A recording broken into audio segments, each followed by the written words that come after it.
স্বাভাবিকভাবে এপারে প্রায় 1 কোটির কাছাকাছি, ওপারে প্রায় হাফ কোটির কাছাকাছি বা আরো বেশি হবে মতুয়া সম্প্রদায় আছেন, যাদের সকলের আত্মীয় এপার এবং ওপারে আছে।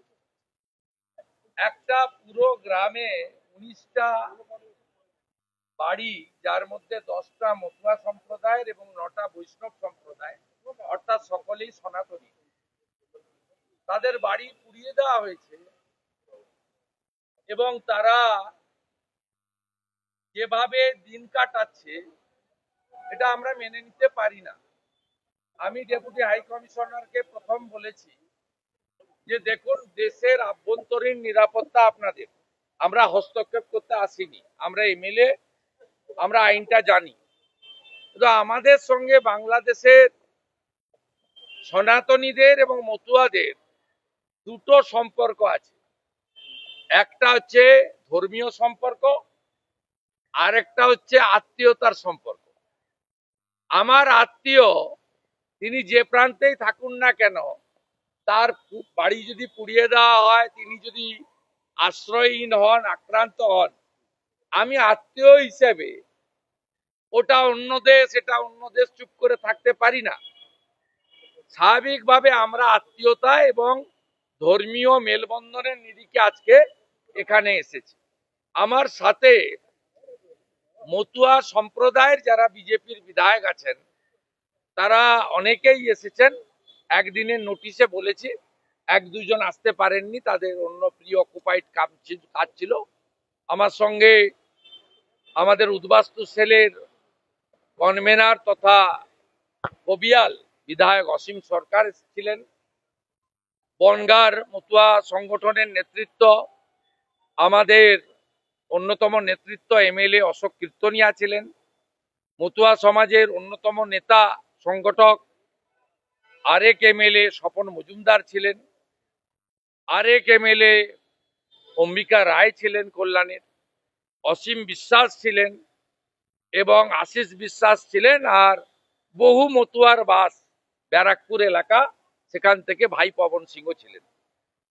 আমরা 3টে বিষয় নিয়ে এসেছিলাম যে আপনারা কি আইনত ব্যবস্থা নিয়েছেন, কারণ বাড়িগুলোতে যখন আগুন দেওয়া হয় তখন ফায়ার ব্রিগেডকেও ঢুকতে দেওয়া হয়নি।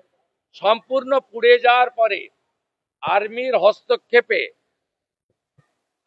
হস্তক্ষেপে ফায়ার ব্রিগেড যখন পৌঁছায় তখন বাড়িতে আর কিছু ছিল না।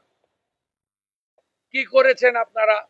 ওনারা স্বীকার করেছেন, ওনারা ইনফরমেশন কালেকশন করে বলেছেন যে একটি হত্যাকে কেন্দ্র করে, এটা পিন্টু বিশ্বাসের সঙ্গে আরেকজনের বিরোধ ছিল।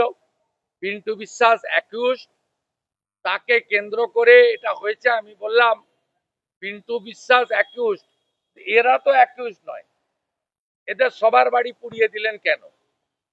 এই যে 1971-এ দেশটা সৃষ্টি হলো, বাংলাদেশের 30 লক্ষ মানুষ তারা আত্মবলিদান দিলেন, আর ভারতেরও প্রচুর বিএসএফ এবং আর্মি তারা আত্মবলিদান দিলেন।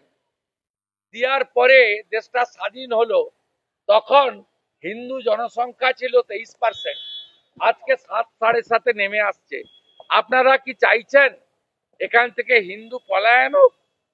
তাহলে আমরা নরেন্দ্র মোদীজি এবং অমিত শাহজির সৌজন্যে দীর্ঘদিনের লড়াই পিয়ার ঠাকুরদের, আজকে 14 সালের ডিসেম্বর পর্যন্ত, 31 ডিসেম্বর পর্যন্ত যারা ধর্মীয় উৎপীড়নের কারণে এসেছেন তাদের সহনাগরিকত্বের মর্যাদা দিচ্ছে। যেমন পহেলগাঁয়ে যাকে খুন করা হলো হিন্দু বলে, বিটান অধিকারী, তার স্ত্রীও পেয়ে গেলেন।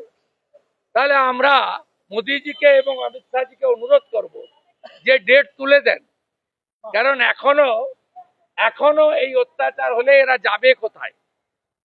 হিন্দুস্থানকে তাদের আশ্রয় দিতে হবে। এই জন্যই তো ভারতবর্ষের নাম হিন্দুস্তান। আমরা এগুলো বলবো বাধ্য, এগুলো আমরা বললাম। ওনারা বললেন 7 জন অ্যারেস্ট হয়েছে এবং আমাদের বিশ্বাস কালকে মেলে আমরা অ্যাপয়েন্টমেন্ট চাই। পরে সাবজেক্ট জানতে চাওয়া হয়, সাবজেক্ট বলি। যাই হোক, আমাদের অনুরোধে হোক বা আপনাদের ভাষায় চাপে হোক, 7 জন অ্যারেস্ট হয়েছে। আমরা রিলিফের কথা বলেছি, ওনারা বললেন 6,000 করে টাকা, 30 কেজি করে চাল আর 2 বান্ডিল করে টিন তাদের দেওয়া হয়েছে। আমরা ইটস নট সাফিসিয়েন্ট, আপনারা নিজেরা পারলে করুন, নইলে বাংলাদেশে তো সরাসরি আমাদের রিলিফ পাঠানোর বা অর্থ পাঠানোর সুযোগ নেই। আমরা ওখানে যারা কাজ করছেন, মতুয়া সমাজ, ভারত সেবাশ্রম, রামকৃষ্ণ মিশন, গৌড়িয়া মঠ, যে সেন্টারগুলো আছে, আমাদের রাম ঠাকুরের, লোকনাথ ব্রহ্মচারীর, অনুকূল ঠাকুরের আশ্রম ঠাকুরের, আমরা তার মাধ্যমে এখানকার ইউনিটকে বলবো রিলিফ করার জন্য, আপনারা অনুমতি দেন। ওনারা বললেন যে আমরা আপনাদের এই আবেদন বলে আরো রিলিফের ব্যবস্থা করছি এবং ওদেরকে বাড়িতে পৌঁছে দেওয়ার ব্যবস্থা আমরা নিচ্ছি। একটা প্রস্তাব সম্ভবত উনি ওখানকার সরকারের কাছ থেকে অনুমতি নিয়েই বলেছেন যে আপনাদের মধ্য থেকে যদি প্রতিনিধি দল যেতে চান, তাহলে আমরা কুইক ভিসা পারমিটের ব্যবস্থা আমাদের দিক থেকে করে দেব, আপনারা যদি সেখানে ভিজিট করতে চান। আমি বিধায়ক স্বপন মজুমদারকে দায়িত্ব দিয়েছি, তিনি আলোচনা করে 1 জন 2 জন তারা যদি ওখানকার মতুয়া সমাজের প্রতিনিধি মন্ডল নিয়ে, যেহেতু পেট্রোপল দিয়ে খুব গেলে কাছে বাই রোডে, যশোর তো